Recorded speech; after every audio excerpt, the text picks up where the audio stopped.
Thanks for coming. I'm Mike Lee. I'm the head of engineering at Beachbody, and I'm here to talk about Beachbody's journey to our next generation architecture.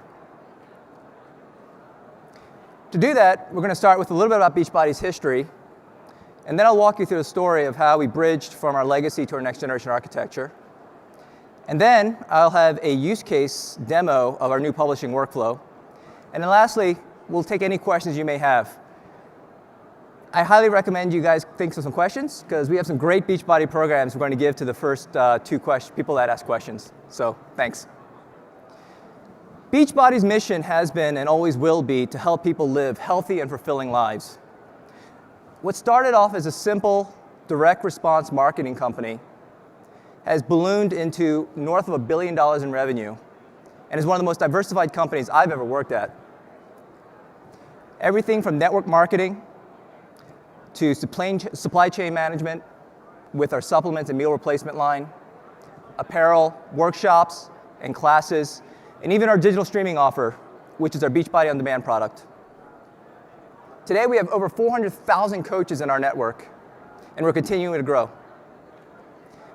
To become that company, it's not very easy. So what started in 1998 as a simple model of someone watching an infomercial, long form, short form, or even hearing us about on the radio, deciding they wanted to change their life and decide to call in and order one of our products. QuickBooks was our accounting software back then. Very simple model. In 2000, we added a new channel called e-commerce, which today everybody knows of, but back then it was very new. In 2005, we decided to diversify and added what's called Team Beachbody. We entered the world of network marketing then. We also introduced our supplements line and meal replacement line called Shakeology. In 2010, as we grew into becoming an enterprise company, with spectacular growth comes enterprise-level concerns. 2010, we started adding sophisticated customer service support, better financial reporting, and really started entertaining supply chain management problems. 2015 was a great year for us as well, because we diversified even further, offering apparel, classes and workshop, and most importantly, and probably our most pivotal project in over 10 years, is our digital offering, Beachbody On Demand. Now, I will tell you that today's architecture that we have at Beachbody can totally address all these concerns. We are deep in the agile journey. Our process and workflows totally accommodate for all these concerns. The problem for us, though, is Carl and John, our founders, want to help everybody live healthy and fulfilling lives. That's not just the United States. They want to go international. Our architecture can't sustain that level of growth for Beachbody. What you're seeing here is the classic enterprise architecture. In 2009, Beachbody introduced the idea of a service bus. We went publish and subscribe, messages. You guys will probably have a similar architecture as well. Again, this architecture works for Beachbody today and could carry us for a long time if we just had the same level of concerns. But the challenge, though, is as we became, over 17 years, a billion-dollar company, growth led to sprawl, which led to knowledge isolation. And our architecture wasn't ready for the growing needs of our marketing teams that wanted better insight and recommendations, and frankly, areas to go in terms of predictive analytics. We couldn't do that for them. So 3 years ago, we started a re-platforming journey. It's known as Wave 1 at Beachbody. Beachbody has 5 content management systems, 7 e-commerce engines, and then we outsourced all of our order management to a third party. Try managing all that for a billion-dollar company that's becoming a $5 billion company. So that re-platforming is all about consolidating those concerns from reporting, customer service, supply chain management, e-commerce, and content management. 2 years ago, we introduced our next generation architecture. This was going to be the overlay that sat on this new platform. It's heavily API-driven, Microservice Architecture, domain segmented-wise, and it's what we believe is to be scalable for our international business. Why did we decide on this next generation architecture? Because the company said, you spent 3 years doing a re-platforming project. We don't ever want to do another re-platforming project again. So we believe that a microservice architecture could help prevent that from happening again for Beachbody. What you're seeing here are 3 important things that I just wanted you guys to walk away. It's very complicated, a lot of boxes and lines. But three things. You see a consolidated commerce engine, very important for Beachbody's future. Secondly, you're seeing our data lake. This is where we're going to be the single source of truth for all of our data and be the feeding ground for our predictive analytics pieces. And in the far corner, you see what we call Beachbody in a box. This is the notion that we can take Beachbody to any country going forward without having to worry about the concerns of the United States. So this addresses data privacy. This addresses any connection back to our financial reporting systems. This is one simple encapsulated solution that can go anywhere. So how do we do it? I'll tell you, it takes three things: people, process, and architecture. And it really goes in that order. Believe it or not, the architecture is actually the least hardest concern. The hardest piece that you have to address is the people, and secondly, the process. So let's talk a little bit about our people. Beachbody's org design is heavily inspired by Amazon, Spotify, Etsy, and frankly, CA. We believe in Etsy's model of pushing decisions to the edge. We don't believe in having a central person managing all decisions. You want to empower your teams to be able to make decisions. We believe in Spotify's model of having autonomous delivery teams that don't have a dependency on any horizontal service. We believe in Amazon's DevOps culture. These are all important for building the teams that you need to be successful in a microservice-driven world. Now, I'll say that we're not going to copy Spotify's model. We're not copying any one of these companies. We're just taking the pieces that we like and creating the Beachbody model that makes sense for Beachbody. The second piece for people is you have to invest in the training. I can't tell you how important this is to bring everybody along for the journey. This includes functional training as well as technical training. You don't get to becoming full-stack engineers. You don't have folks that are involved in prioritization and stakeholder conversations unless they're engaged in the right level of training that's in place for them to be successful. And then lastly, you need to have a retention program. Not all your high-potential engineers and technology folks are going to want to make that journey with you. You have to invest in a strong retention program that's going to keep them engaged for years to come. I know that culture is an overwrought term, but this is the single most important thing you need to be successful as part of a technology transformation at a company. Beachbody's mission is all about delivering quality solutions at speed, and culture is super important to that. We need to celebrate when we're successful. Engineers tend to not celebrate, but we do that quite a bit at Beachbody.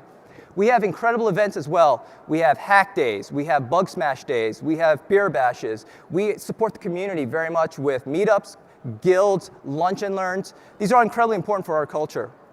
And the other part was we need a partner that could go with us along for this journey.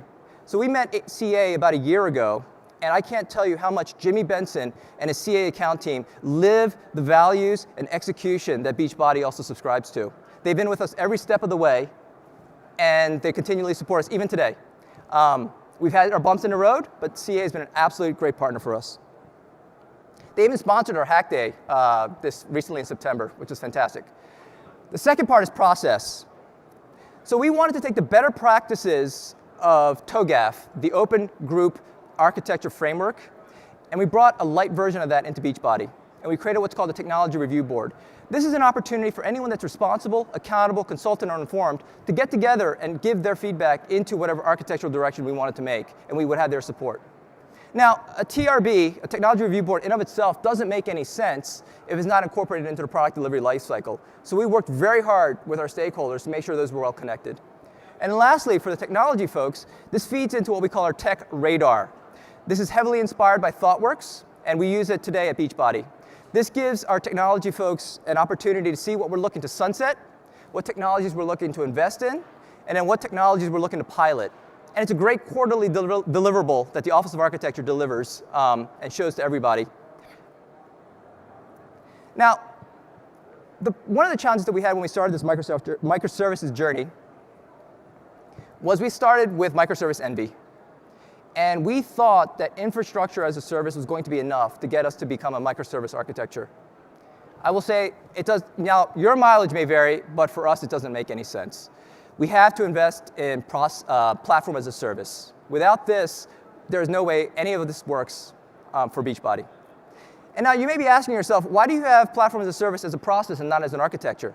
Because quite frankly, the partners you're looking at, whether you're doing a lift and shift, a hybrid, a cloud-first strategy, they're going to be very similar. They're going to have comparable cost models and forecasts. They're going to have comparable administrative tools. And they're all going to hire the best in breed when it comes to engineering teams that are going to be working on those cloud solutions for you. It is a process, because if you do platform as a service incorrectly, you can either have the best dream you've ever thought possible or the worst nightmare you've ever been a part of. For us, the key concern is repeatability. We have to be able to repeat whatever we do over and over and over again. The other part was we have to make sure that our delivery teams are empowered. We want them to be autonomous and independent. Now, autonomy does not mean that your delivery teams control everything. Autonomy means that they control what matters to their product the most. The things that are uninteresting, we are pushing out into this platform as a service. The other challenge that still challenges us and haunts us to this day is environment drift. Who out there has solved the progress of your code from delivery, code complete, development, QA, staging, and production? We surely haven't. Well, one of the ingredients that was very important for us was that we wanted to make sure that all of the tools that we use in development are the exact same tools we use in production. So for us, that meant we went with Docker, and then we decided to invest heavily into Docker altogether, and we went from Docker and Vagrant to Docker Compose. Your mileage will vary. I'm not saying that I'm recommending Docker. Again, this is about the process, not about the technology. And now we get down to the architecture. The first part of that was decide, commit, succeed is what the words Beachbody lives by. We had to decide. We had an existing API gateway that was several years old that had become quite fossilized. We needed to look for a new API gateway that would make sense for us. So we were looking for a solution that was going to be enterprise level, make information security happy, because that's kind of important. And then third, we needed a partner that was going to be with us every step of the way. And frankly, without that support from CA, there is no way we would have the API ecosystem that's evergreen that we have today. It's been a fantastic experience for us. The second part is committing. When I talked about microservice envy, microservices aren't right for everything. And you have to pick your battles and where it makes sense. For Beachbody, where microservices make sense is in registration, content, and e-commerce. When it comes to the concerns that we have on our financial reporting side, our ESB side, or our Oracle e-business suite, we have definitely decided not to use a microservice architecture for that. It's a very hard decision, because I believe that microservices can solve everything, but they can't. What you're also seeing here is a cloud-first strategy, is that as we decide to invest in a platform as a service, you have to be committed to it. Any new APIs need to have a cloud-first mentality attached to it. And then the last part is succeed. So what I like to call elementary school, we started the phase 1 program about almost 10 months ago, and we wanted to educate our developers. We wanted to build a culture around design by contract. So first thing we wanted to do was train them how to write great API documentation, how to build sustainable APIs, and how to make those APIs consumable by the other delivery teams. These are the global APIs that we decided to build first. Phase 2 is where we introduced a lot more specificity, and we wanted to solve for one of our hardest problems, which is commerce APIs. What you're seeing here is our checkout flows today at Beachbody. We have over 22 checkout flows on 5 commerce engines, on multiple commerce engines and multiple CMSs. We wanted to consolidate that all into one commerce engine, which we're doing right now. But now the question could be, hey, we don't like this commerce engine anymore. We want to bring another commerce engine in. Am I going to retrain my entire engineering staff on this new commerce engine? No. We want to deal with the constraints that REST has to offer, the well-understood, opinionated constraints that REST has to offer, and have developers understand it at that level. So that's what these commerce APIs solve for us, is it makes an easy way for us to substitute or add other commerce engines later at another point. And then lastly is what we call our API ecosystem. This is what I call phase 3, or what I call our college level. We want to grow Beachbody at an unprecedented level. We're not going to be able to do it ourselves. We're going to need partners. We're going to need business development opportunities. We're going to have to look at M&A. To do that, we have to build an API ecosystem. We need to be able to offer self-service accessibility to both our external developers as well as our internal developers. So this API ecosystem is the ultimate goal of where I'd like Beachbody to get to very, very soon. With that, I want to hand it off to PJ Little, to walk you guys through one of our use case demos for our new publishing flow. Thanks so much. I'll be back.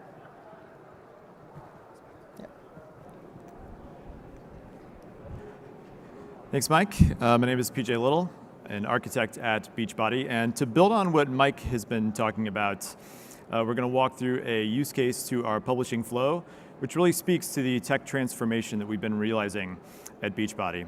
So before we get into the demo, let's do a little bit of a history lesson here. So our APIs squarely fall into largely 3 buckets. As Mike pointed out, we have the Oracle Enterprise Service Bus, the Oracle API Gateway, and we've been moving towards the CA API Gateway.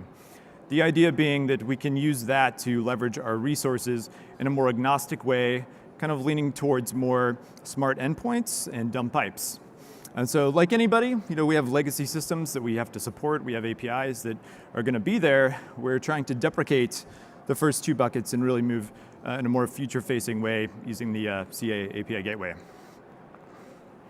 So for the publishing workflow, really the overarching goal here was to have, Beachbody manages a lot of content, and it was being able to allow the business to update that content in a way that doesn't always involve engineering, and allow engineering to manage the templates and all of the tools that we need to support our web platforms.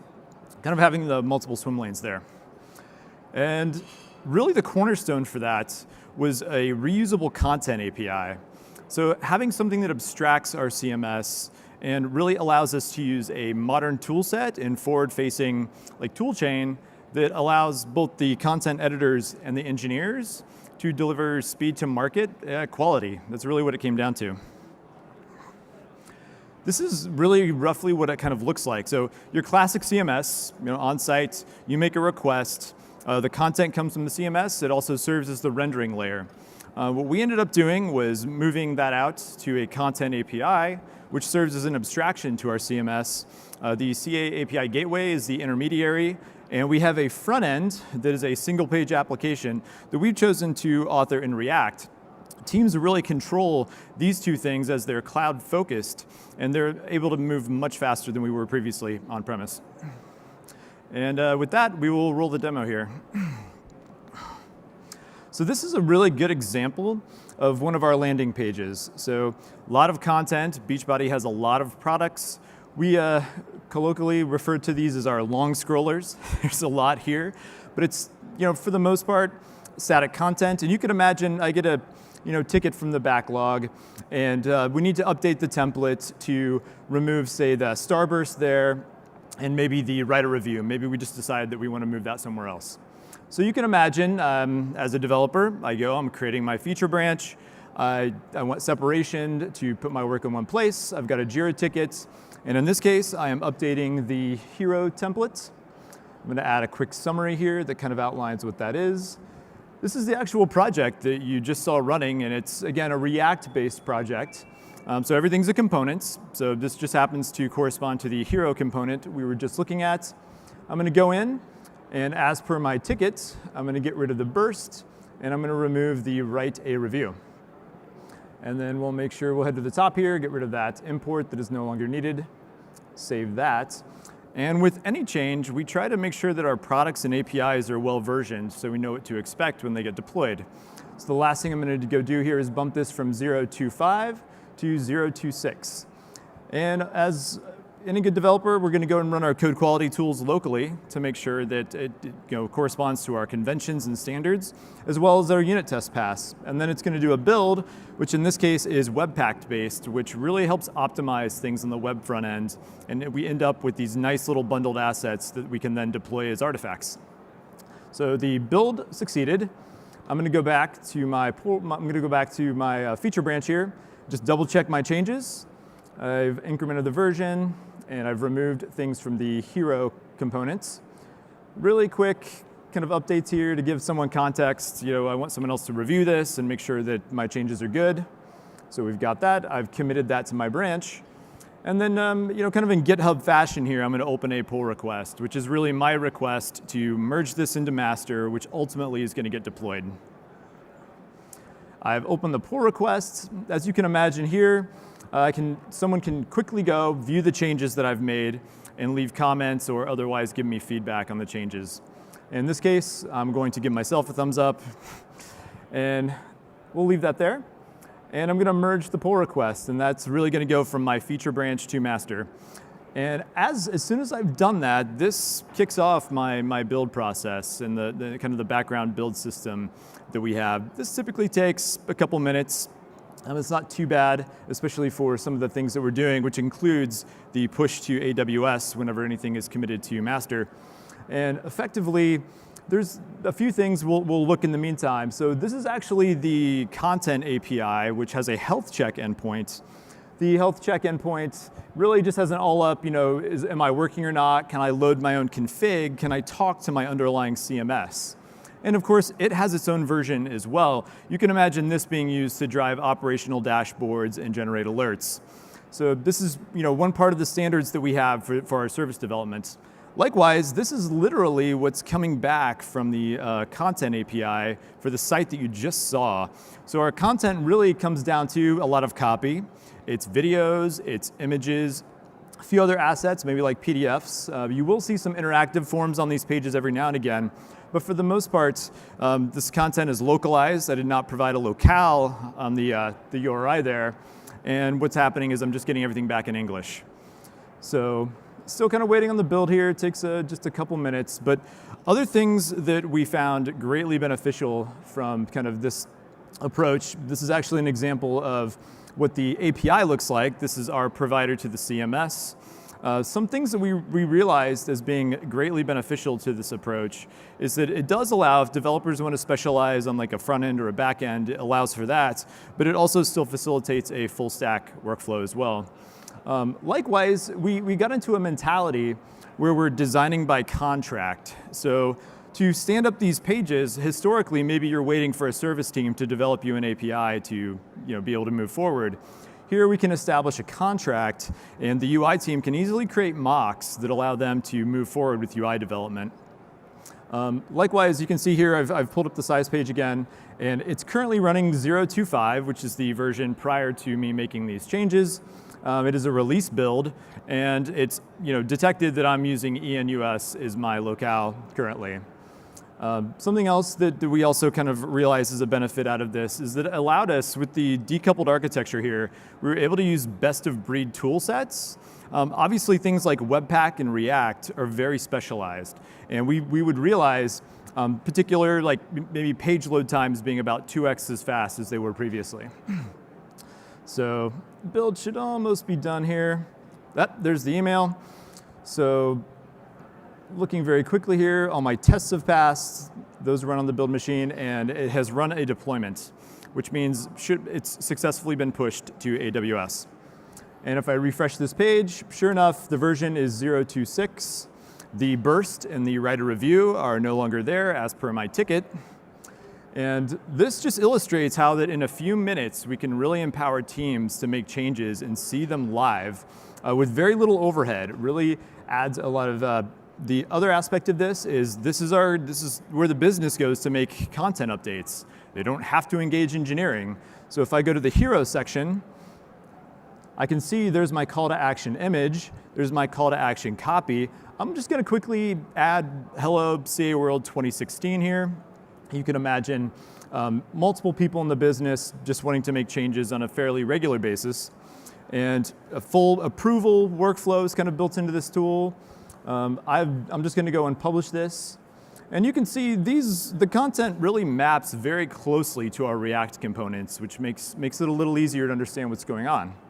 And once published, if I go back to the site, I'll refresh it one more time.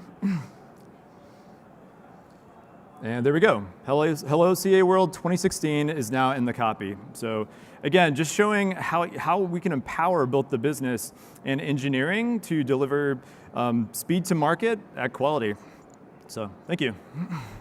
And Mike, if you want to come back up. So just to summarize everything we've talked about for the last 30 minutes, it comes down to three things: people, process, and architecture. It's the only way you can get to a next generation architecture. With that, I'd love to be able to answer any questions you may have. And we've got some great Beachbody products too for people that ask questions. So don't be shy. Nobody wants a Beachbody product? Oh. What is your giveaway? What is your giveaway for the first question? Bag of Shakeology. Never mind. So actually, you said that microservices is not fit for everything, which is correct. But do you have any example of where you, on purpose, not used microservices? So microservices don't make sense on our e-commerce engine because to be a true microservice, you have to have your own discrete data source. And Oracle is kind of stingy about how they want to dole out their data. So the only way you can really interface with our e-commerce engine on ATG, ATG is our e-commerce engine, is to use a series of APIs. So while we have microservice philosophy and microservice thought and process and design, we can't build a formal microservice on top of Oracle. That said, I would love Oracle to start building microservices. Come on up later for your bag of Shakeology. Anybody want a Beachbody program? Please ask a question. Please stand up. I can't hear you. Employees did you say you have for IT and development? Because I'm curious about the communications. How do you get all that information spread out? Because are you strictly within one location, or are you spread across the world? We are spread out. The question was, what is our technology team makeup and how is it diversified? We are spread out all over the world. Our primary location is Santa Monica, California, but we're in multiple locations in LA itself. We have offices in Utah. We have development centers in Philadelphia, Spain, the Eastern Europe, and India, obviously. So we're very diversified. Beachbody in of itself has about over 1,000 employees. Over 400 of those are technology people. And under engineering, we have about 200 people. So how did you get this idea of doing DevOps across all those different people? How was it communicated? Did you bring them together? Did it go through one team? How did you move? How did that become a movement? Great question. So the first part is our stakeholders, our founders, absolutely believe that technology is going to be the key enabler for Beachbody to go to the next level. To do that, they have invested heavily in our tech transformation initiative. We actually have a product called Tech Transformation. And in that budget, we're able to build the technology governance, to build the processes that can incorporate the communication styles, to build the awesome manager and awesome delivery lead training that we've needed, the technology training, the environments that we need to build. And then lastly, to have cultural activity events like Hack Day, beer bashes, other activities that make sense for the teams. I will tell you that there's tools like Slack and the use of bots are also very, very instrumental for Beachbody's communication style. To your point though, communication is very, very hard. And that's the reason why we subscribe to the whole notion of Conway's Law, where the design of a system will mirror the communication style of a team. And so that we created this idea of discrete delivery teams. So that each one of these delivery teams are self-contained, and they need to communicate with each other using APIs only. Similar to what Bezos presented back in the early days of Amazon. To answer your question though, communication is hard. Please. You mentioned you're doing a big growth. You're looking at a lot of growth here, and you're looking to internationalize. I guess aside from internationalization as part of your CMS solutions, obviously you're going to have to deliver different language. What are some other challenges you guys see taking your products international? Yeah, so it's a really good point. As we grow internationally, there's a number of challenges. Like our systems are segmented. We have a lot of back office systems that are Oracle-based that aren't necessarily, especially if there are data privacy or other requirements in other regions, that aren't easy to just kind of pick up and move somewhere else. One of the big initiatives we have afoot at the moment is Beachbody in a Box that will allow us to kind of discreetly pick up the core pieces of our system and stand them up in other markets. Other things are, kind of the top of mind checklist that you might do when you're doing software development, making sure that you do include ways of localizing content and doing things around date formatting or currency formatting. And then of course there's the inevitable business logic that each market will probably entail on its own as well. But it's really getting teams to understand the nuts and bolts around internationalization, which frankly is a fairly new thing at Beachbody. And then it's a combination of, I think, process and technology to take our core platform pieces and be able to seamlessly stand them up somewhere else. What did you use for your platform as a service, and why did you pick it? Go, please. I insist. So in terms of the CMS, or just? So which platform as a service vendor did you actually choose? And then why did you choose them? Okay, I'm not sure. So your PaaS offering, Yeah. did you do I see. OpenShift, or did you do Cloud Foundry, or did you do something else, or did you roll your own? So we're leveraging the AWS parts where we can for various things. We've Dockerized a number of components that we can. All of our other pieces are largely on-premise at the moment, and we've just been creating abstraction layers to get to those in agnostic ways. But we're still fairly new to really utilizing and understanding how to make PaaS work for Beachbody. I think we're out of time, folks. Thank you so much for attending.